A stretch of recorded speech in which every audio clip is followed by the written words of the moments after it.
I'm not sure what I want anymore, she said as I caught her on a date with another man. So I left her at the restaurant and went home. Now he's humiliated her online and she's begging for my help. Hey viewers, before we move on to the video, please make sure to subscribe to the channel and hit the like button if you want to see more stories like this. Thanks. It's funny how a single moment can make you reevaluate everything. For me, that moment wasn't a car crash or a major life event. It was walking into a restaurant on a Tuesday night. I had been with Chloe for 5 years. 5 solid, stable years. We met in college, and I felt like we grew up together. We weathered the late-night study sessions, the terrible first jobs, and the endless, what are we doing with our lives, conversations. While all our friends were bouncing between jobs and cities, we had a plan, a blueprint. I was a civil engineer, a job I loved because it was about building things that last. She was an aspiring photographer, and I was her biggest fan. I bought her the expensive lenses she wanted, helped her set up her first portfolio website, and spent countless weekends holding the reflector so she could get the perfect shot. Our plan was simple: save up for a down payment on a house, get a dog, and then get married. Lately, though, the plan had started to feel like my plan, not ours. She'd become distant, always on her phone, and always working late on a new project. When I'd ask her about it, she'd get defensive. You wouldn't get it, Alex, she'd say, her voice tight. It's about artistic integrity. You're so stable. I need to be around people who challenge me, you know? Who see the world differently. I tried to be understanding. I told myself it was just a phase, a creative slump. So, I gave her space, kept my head down at work, and saved up more money. I even started looking at engagement rings online, thinking a new, exciting chapter might bring us back together. That Tuesday, I finished work early and decided to surprise her. She'd been talking nonstop about a new trendy bistro downtown, a place where all the creatives hung out. I figured I'd get us a table, and we could finally have a nice, normal dinner like we used to. I walked in, smiling, and scanned the room. My smile froze. There she was, at a small corner table, laughing. Her hand was resting on the hand of the man across from her. It wasn't me. He had a messy bun, a perfectly curated beard, and wore a black turtleneck. The kind of guy who probably thought a job was a 4-letter word. She was leaning in, her eyes wide, her entire body language radiating a connection I hadn't seen from her in months. My blood went cold. I felt a weird mix of confusion and anger, but mostly, I just felt numb. There was no confrontation, no yelling. I just walked over to the table. I wasn't even sure what I was going to say. Maybe a part of me hoped I was wrong. Maybe this was an elaborate, late work meeting. Alex, what are you doing here? She said, her smile vanishing and her hand pulling away from his. Her voice was thin, a fake smile plastered on her face. I looked from her to him. I thought I'd surprise you. You said you love this place. The guy, a smug look on his face, spoke before she could. Hey man, I'm Leo. We were just talking about art and inspiration. He had the tone of a high school bully trying to sound cool. We're on a date, Chloe blurted out, her face flushed with a mix of embarrassment and defiance.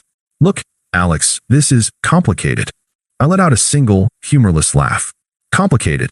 I asked, looking directly at her. It doesn't seem very complicated to me. Who is this really?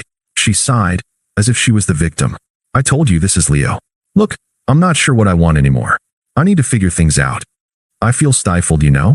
You're a great guy, Alex, but I need to be with someone who gets me on a different level. Leo chimed in, leaning forward with a self-important look. Listen, man, she's not interested in a guy who doesn't understand her artistic soul. She's tired of being stifled. I looked at her one last time, at the woman I had been building a life with, the one I had planned a future with, and saw nothing but a stranger.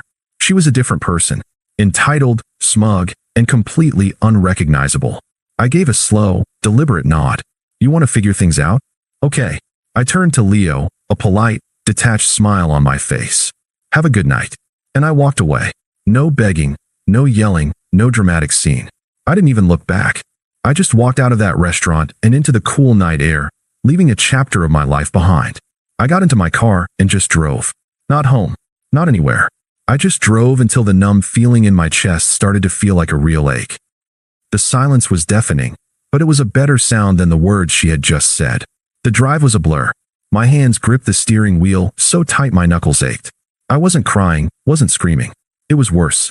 It was a complete and total silence, the kind that follows a sudden, violent explosion. My brain just Couldn't process it. 5 years of plans, 5 years of loyalty, 5 years of thinking I was building a life with someone, and it all evaporated in a single, smug sentence. I'm not sure what I want anymore. I ended up at a 24-hour diner on the edge of town. I sat in a booth, a cold cup of coffee in front of me, staring out the window at the empty streetlights. My phone buzzed in my pocket. I knew it was her. I let it buzz once, twice, a third time, before I finally took it out. It was a text. "Alex, please pick up. We need to talk. This isn't what it looks like." I stared at the screen for a long time. The irony was so thick it was suffocating. This isn't what it looks like. What did it look like then, Chloe? A harmless art consultation? A friendly game of footsie with your creative soulmate? I didn't reply. I didn't even feel angry anymore. Just a profound, hollow emptiness. Over the next few days, I became a ghost. I didn't answer her calls. I didn't respond to her texts. I didn't check social media. I packed a suitcase of my things, just the essentials, and stayed with a friend on the other side of town. While she was probably at Leo's place, wrapped up in her artistic integrity and freedom, I was systematically dismantling our life. I went to the apartment when I knew she was at work. It was a strange, silent ritual. I packed my books, my clothes, the coffee maker I bought, the stupid little plant I had somehow managed to keep alive. I took my half of the kitchen supplies and the framed photos of my family. I left her everything else. Our big screen TV, the expensive couch, all the furniture we had spent months picking out. I left it all behind, like I was leaving a hotel room I'd never visit again. The final act was the hardest. I went to the bank and removed my name from our joint account. I transferred all the utility bills, gas, electric, internet, into her name only. I canceled the subscriptions to our streaming services and magazines. Our life, on paper, was now just her life. I didn't even feel a sense of revenge. It was just a clean break, a final, definitive cut. It felt like I was closing a business deal, not ending a relationship. After a week of silence, her messages started to change. The initial pleas for me to talk to her turned into accusations. "I can't believe you're doing this to me. You're just running away. You're being so immature." Then a week after that, they became desperate. "Leo and I had a huge fight. He just doesn't understand me like you do. Please, Alex, I miss you." I never replied. I just read the messages, felt a flicker of something that wasn't quite pity, and deleted them. I knew that she was now fully on her own. It was a terrifying thought, but it was also a peaceful one. I had always been the one to hold her up. I was her anchor, her safe place, her boring, stable man. And she had traded that for a guy who, I was quickly realizing, was the human equivalent of a paper boat in a storm. My only thought was that she'd have to find her own anchor now. And for the first time in 5 years, I was free to find mine. The silence, which had felt so deafening at first, was finally beginning to feel like peace. It was just me, my small suitcase of things, and a phone that was finally quiet. The months that followed were a blur of work and quiet. I moved into a small studio apartment near my office. Nothing fancy, just a bed, a desk, and a window that looked out onto a quiet street. I worked late, went to the gym, and got back into my old hobbies. I started building model airplanes again, the kind I used to make as a kid.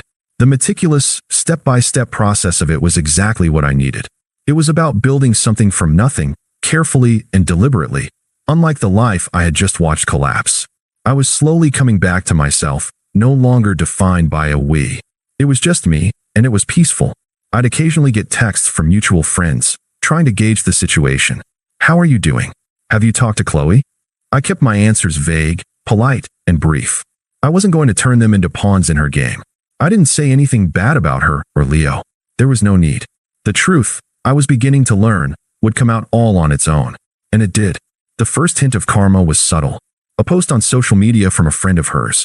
It was an awkward, blurry photo of Chloe and Leo at some gallery opening.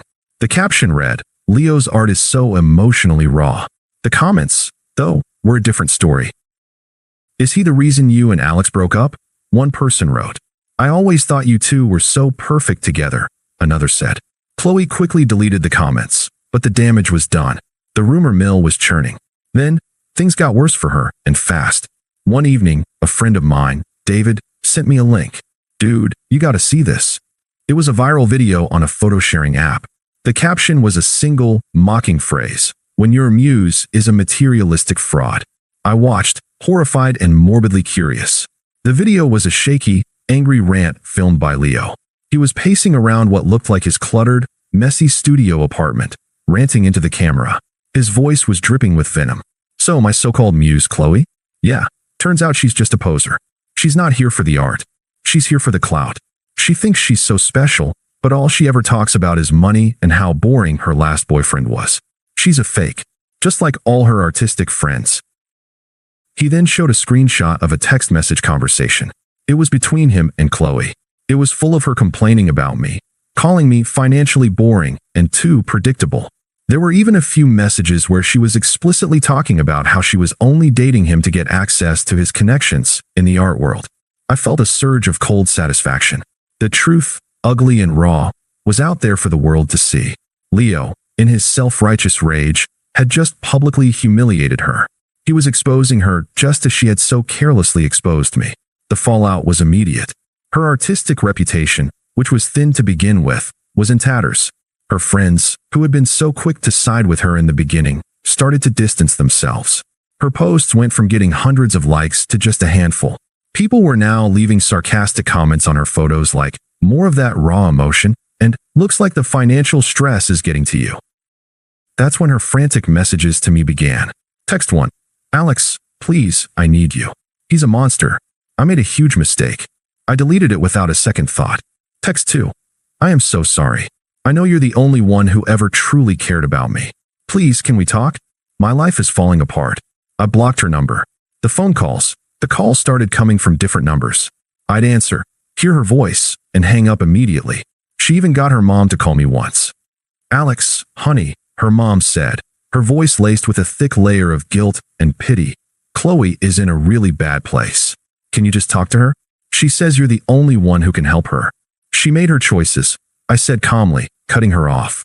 I have nothing to say to her. I could hear the indignation in her mom's voice. But she loves you. She says she never stopped loving you.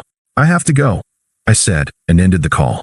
Her attempts became more and more desperate. She would leave long, rambling voicemails, pleading, crying, and then, eventually, screaming. The final voicemail I ever listened to was full of venom. Voicemail: I can't believe you're doing this to me, Alex. After everything I did for you. I was your whole life. You were nothing before me, and you'll be nothing after me. You're a coward for walking away. I hate you. I smiled. It was the first time I had felt genuine emotion about the whole situation. She was finally showing me who she really was. Not a confused artist, not a free spirit, but a cruel, entitled woman who thought she could use me, leave me for someone better, and then come crawling back when it all fell apart. I didn't feel angry. I just felt free. 2 years passed. It felt like 2 decades. The silence was now a natural state. My life had become unrecognizable, but in the best way possible. I had quit my job at the engineering firm and started my own consulting business, specializing in sustainable urban planning.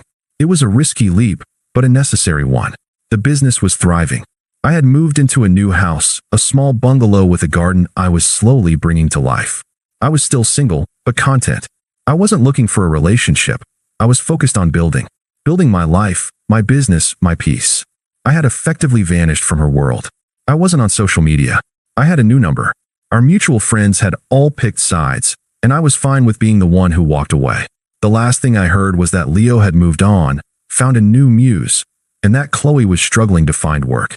Her reputation never recovered. The video he posted had followed her like a shadow. Then, I got the email. It was from a new address, one I didn't recognize. The subject line just said, "About the house." My heart sank for a moment. Our shared apartment. I had left everything, but she still had the lease. I clicked on it, my stomach tightening. It was from Chloe. Alex, hi. I know this is out of the blue. I'm so sorry to contact you, but I'm in a really bad place. I can't afford the rent on the apartment anymore. They're threatening to evict me. I was hoping. I know this is a huge ask, but could you maybe help me out? Just until I get back on my feet. There was no apology for her actions. No acknowledgement of the past. Just a transactional email, like she was a client asking for a favor. She had a list of justifications, a low-paying job, the art world being brutal, the economy. I read it all. I felt a flicker of something, but it wasn't anger or pity. It was a cold, distant clarity. She was asking me, The man she called financially boring and too predictable to bail her out after her grand adventure with her free spirit fell apart. I decided not to respond. It wasn't about being cruel. It was about being a ghost. She was a problem I had solved, a chapter one had closed. There was nothing more to say, but the emails kept coming, each one more desperate than the last. The tone shifted from polite requests to angry demands, showing her true colors. Email 2. You're just going to ignore me? After all we had, I can't believe how selfish you've become. Is this what you call maturity? Email 3. I know where you live now. I'm going to show up if you don't answer me. This is your fault, you know. If you hadn't walked out on me, none of this would be happening. This was it.